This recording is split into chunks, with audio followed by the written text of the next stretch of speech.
नमस्कार दोस्तों, जय श्री कृष्णा, राधे राधे। दोस्तों, हम आपको इस वीडियो में 16 ऐसी कहानियां, अद्भुत कहानियों के बारे में सुनाने जा रहे हैं। ऐसे अद्भुत रहस्यमय लोगों के बारे में सुनाने जा रहे हैं जो अपनी माता के गर्भ के बिना जन्मे थे। पिता के वीर्य और माता के गर्भ के बिना जन्मे पौराणिक पात्रों की कथाएं। हमारे हिंदू धर्म ग्रंथों वाल्मीकि रामायण, महाभारत आदि में कई ऐसे पात्रों का वर्णन है जिनका जन्म बिना मां के गर्भ और पिता के वीर्य के हुआ था।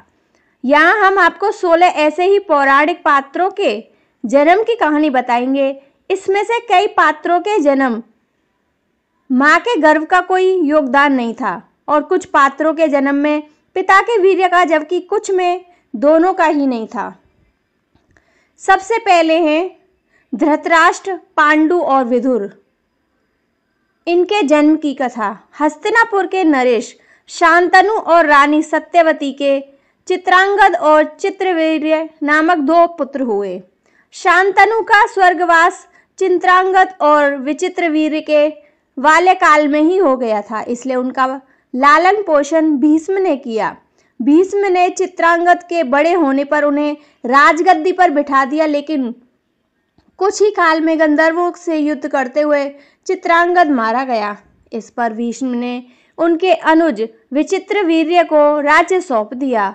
अब भीष्म को विचित्रवीर्य के विवाह की चिंता हुई। उन्हीं दिनों काशी राज की 3 कन्याओं अंबा, अंबिका और अंबालिका का स्वयंवर होने वाला था।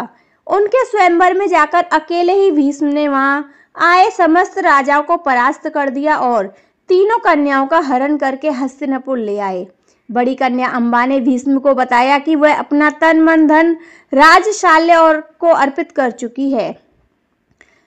उसकी बात सुन भीष्म ने उसे राजा साल्व के पास भिजवा दिया और अंबिका और अंबालिका का विवाह विचित्रवीर्य के साथ करवा दिया। राजा साल्व ने अंबा को ग्रहण नहीं किया। वह हस्तिनापुर लौट कर आ गई और भीष्म से बोली, हे आर्य, आप मुझे हर कर लाए हैं, आप मुझसे विवाह करें। किंतु भीष्म ने अपनी प्रतिज्ञा के कारण उनके अनुरोध को स्वीकार नहीं किया। अंबा रुष्ट हो गई और परशुराम के पास गई और उनसे अपनी व्यथा सुनाकर सहायता मांगी। परशुराम ने अंबा से कहा, हे देवी, आप चिंता न करें, मैं आपका विवाह भीष्म के साथ करवाऊंगा। परशुराम ने भीष्म को बुलवाया, किंतु भीष्म उनके पास नहीं गए। इस पर क्रोधित होकर परशुराम भीष्म के पास पहुंचे और दोनों वीरों में भयानक युद्ध हुआ। दोनों ही अद्भुत योद्धा थे, इसलिए हार जीत का फैसला नहीं हो सका। आखिर देवताओं ने हस्तक्षेप करके इस युद्ध को बंद करवा दिया। अंबा निराश होकर वन में तपस्या करने चली गई। विचित्रवीर्य अपनी दोनों रानियों के साथ भोग विलाप में रत हो, किंतु दोनों ही रानियों से उनकी कोई संतान नहीं हुई और वे क्षय रोग से पीड़ित होकर मृत्यु को प्राप्त हो गए। अब कुल नाश होने के भय से माता सत्यवती ने एक दिन भीष्म से कहा, पुत्र, इस वंश को नष्ट होने से बचाने के लिए मेरी आज्ञा है कि तुम इन दोनों रानियों से पुत्र उत्पन्न करो। माता की बात सुन भीष्म ने कहा, माता, मैं अपनी प्रतिज्ञा किसी भी स्थिति में भंग नहीं कर सकता। यह सुनकर माता सत्यवती को अत्यंत दुख हुआ। तब उन्हें अपने ज्येष्ठ पुत्र वेदव्यास का स्मरण किया। स्मरण करते ही वेदव्यास वहां उपस्थित हो गए।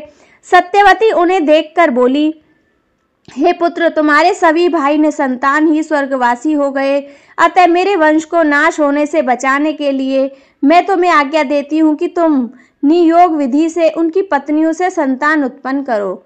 वेदव्यास उनकी आज्ञा मानकर बोले, माता, आप उन दोनों रानियों से कह दीजिए कि वो मेरे सामने निर्वस्त्र होकर गुजरे, जिससे कि उनको गर्भ धारण होगा। सबसे पहले बड़ी रानी अंबिका और फिर छोटी रानी अंबालिका गई, पर अंबिका ने उनके तेज से डरकर अपने नेत्र बंद कर लिए, जबकि अंबालिका वेदव्यास को देखकर भय से पीली पड़ गई।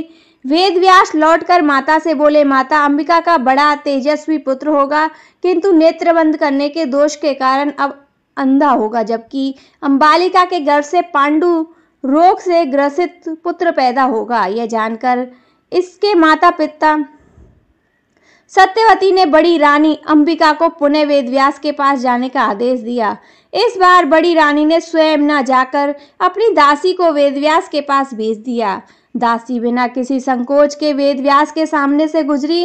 इस बार वेदव्यास ने माता सत्यवती के पास आकर कहा, माते, इस दासी के गर्भ से वेद वेदांत में पारंगत अत्यंत नीतिवान पुत्र उत्पन्न होगा। इतना कहकर वेदव्यास तपस्या करने चले गए। समय आने पर अंबिका ने गर्भ से जन्मांत धृतराष्ट्र, अंबालिका के गर्भ से पांडु, रोग से ग्रसित पांडु तथा दासी के गर्भ से धर्मात्मा विदुर का जन्म हुआ। दूसरी कहानी है कौरवों के जन्म की। एक बार महर्षि वेदव्यास हस्तिनापुर आए। गांधारी ने उनकी बहुत सेवा की, जिससे प्रसन्न होकर उन्होंने गांधारी को वरदान मांगने को कहा। गांधारी ने अपने पति के समान ही बलशाली 100 पुत्र होने का वर मांगा। समय पर गांधारी को गर्भ ठहरा और वह 2 वर्ष तक पेट में ही रहा। इसके गांधारी घबरा गई और उन्हें अपना गर्भ गिरा दिया। उससे पेट से लोहे के समान एक मांस पिंड निकला। महर्षि वेदव्यास ने अपनी योग दृष्टि से यह सब देख लिया और वे पुत्र गांधारी के पास गए। तुरंत गांधारी के पास जाकर बोले, तब गांधारी ने उन्हें वह मांस पिंड दिखाया। महर्षि वेदव्यास ने गांधारी से कहा, तुम जल्दी से 100 कुंड बनवाकर उनमें घी भर के दो और सुरक्षित स्थान में उनकी रक्षा का प्रबंध कर दो तथा इस मांस पिंड पर जल छिड़को। जल छिड़क कर उस मांस पिंड के 101 टुकड़े हो गए। वेदव्यास जी ने कहा कि मांस पिंडों के इन 100 टुकड़ों से एक टुकड़ों को घी में भरे कुंडों में डालो। अब इन कुंडों को 2 साल तक ही खोलना। इतना कहकर महर्षि वेदव्यास तपस्या करने हिमालय पर चले गए। समय आने पर उनकी मांस पिंडों में से पहले दुर्योधन और बाद में गांधारी के 99 पुत्र तथा एक कन्या उत्पन्न हुई। पांडवों के जन्म की कथा। तीसरी कहानी है पांडवों के जन्म की। 5 पांडवों का जन्म भी बिना पिता के वीर्य के हुआ था। एक बार माता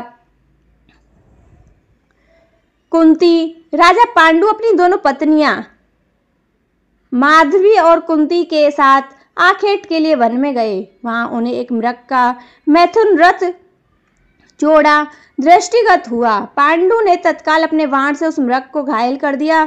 मरते हुए मृग ने पांडु को श्राप दिया, राजन, तुम्हारे समान क्रूर पुरुष इस संसार में कोई नहीं होगा। तूने मुझे मैथुन के समय बाण मारा है, तब कभी भी तू मैथुनरथ होगा, तेरी मृत्यु हो जाएगी। इसका अर्थ है जब कभी तू अपनी पत्नी के संपर्क में आएगा तो तेरी मृत्यु हो जाएगी। इस श्राप से पांडु अत्यंत दुखी हुए और अपनी रानियों से बोले, हे देवियों, अब मैं अपनी समस्त वासनाओं का त्याग करके इस वन में ही रहूंगा, तुम लोग हस्तिनापुर लौट जाओ। उनके वचनों को सुनकर दोनों रानियों ने दुखी होकर कहा, नाथ, हम आपके बिना एक क्षण भी जीवित नहीं रह सकती, आप हमें भी वन में अपने साथ रखने की कृपा कीजिए। पांडु ने उनके अनुरोध को स्वीकार करके उन्हें वन में अपने साथ रहने की अनुमति दे दी। इसी दौरान राजा पांडु ने अमावस्या के दिन ऋषि मुनियों को ब्रह्मा जी के दर्शनों के लिए जाते हुए देखा। उन्होंने उन ऋषियों मुनियों से स्वयं को साथ ले जाने का आग्रह किया। उनके बाद इस आग्रह पर ऋषि मुनियों ने कहा, राजन, कोई भी निसंतान पुरुष ब्रह्मलोक जाने का अधिकारी नहीं हो सकता, अतः हम आपको अपने साथ नहीं ले जा सकते।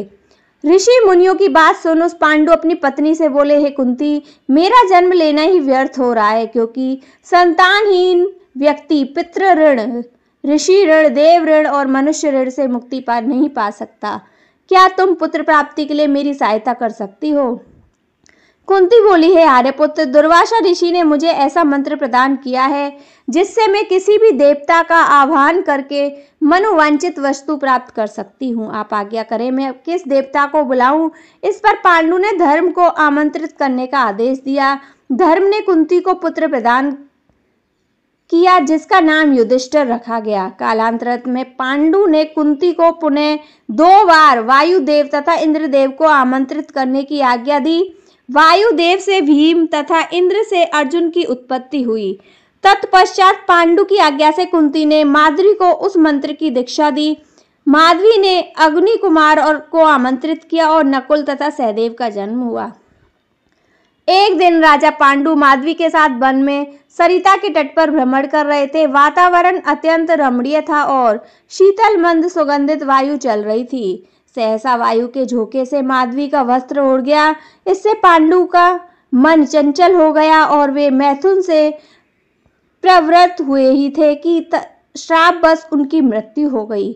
माधवी उनके साथ सती हो गई, किंतु कुंती के लालन पोषण पुत्रों के लिए माता कुंती ने हस्तिनापुर लौटना उचित समझा। चौथी कहानी है कर्ण की।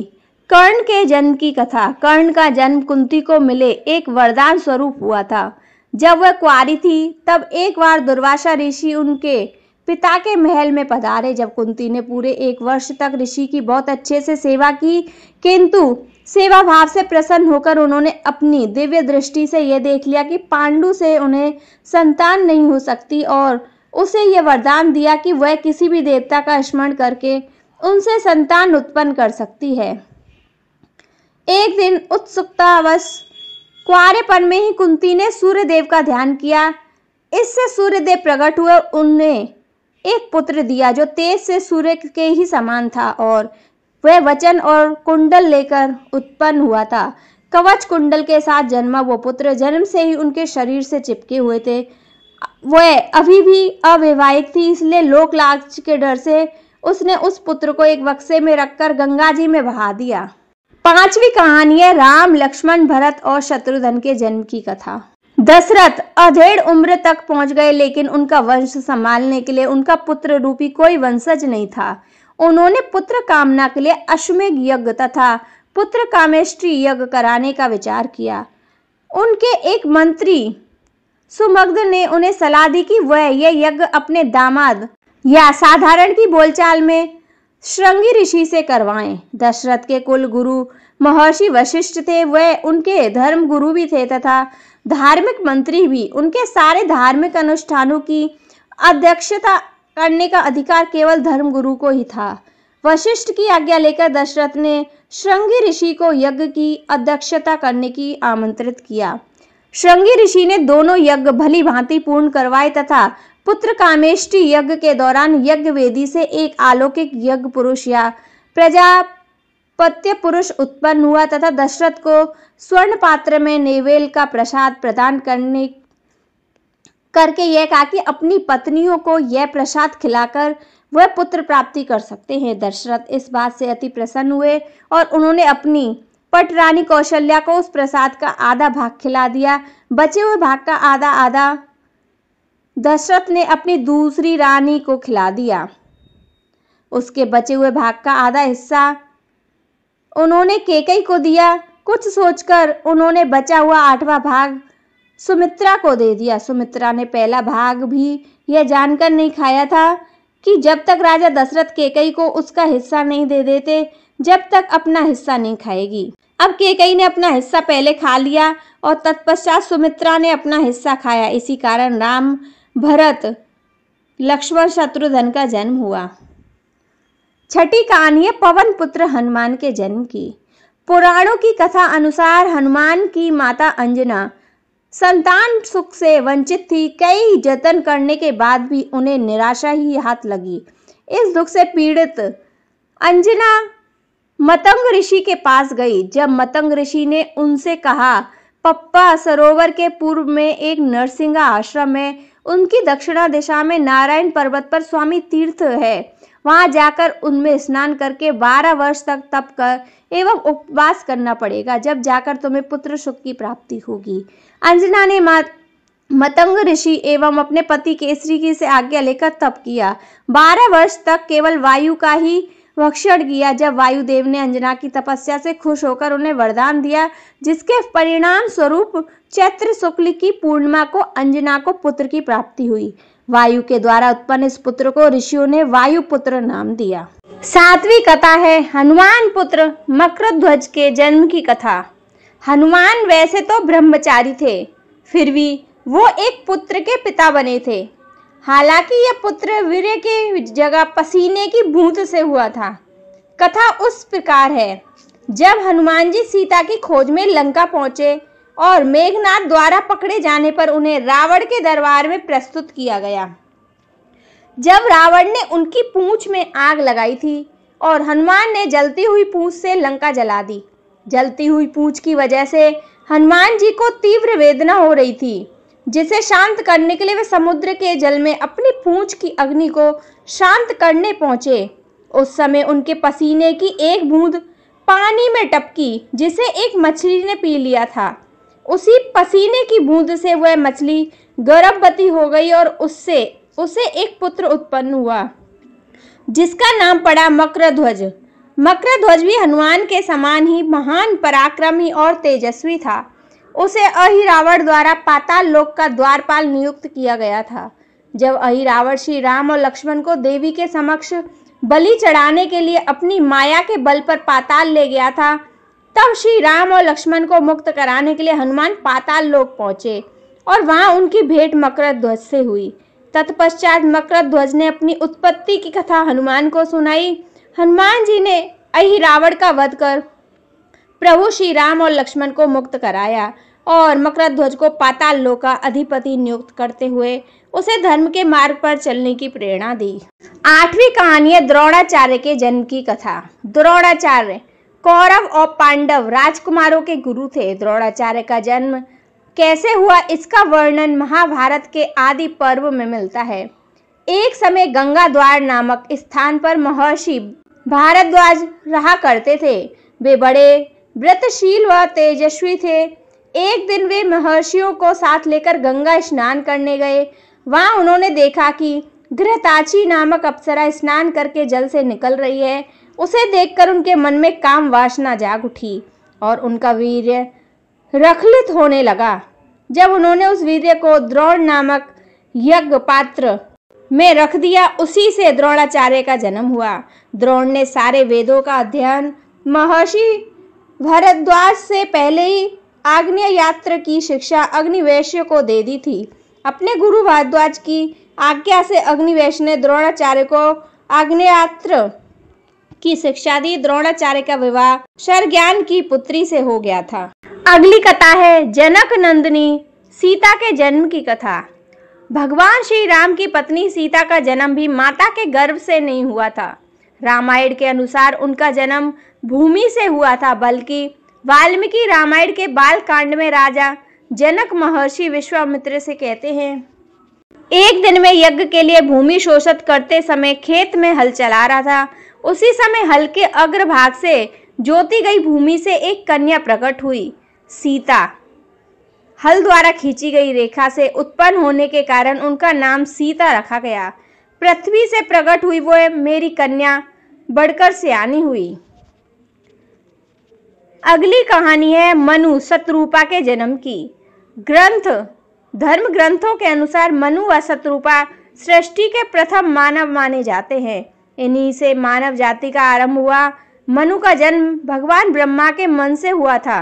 मनु का उल्लेख ऋग्वेद काल से ही मानव सृष्टि के आदि प्रवर्तक और समस्त मानव जाति के आदि पिता के रूप में किया जाता है। इन्हें आदि पुरुष भी कहा जाता है।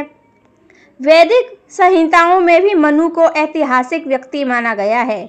ये सर्वप्रथम मानव थे जो मानव जाति के पिता तथा सभी क्षेत्रों में मानव जाति के पथ प्रदर्शन स्वीकृत थे। मनु का विवाह ब्रह्मा के दाहिने भाग से उत्पन्न शतरूपा से हुआ था। मनु एक धर्मशास्त्रकार भी थे।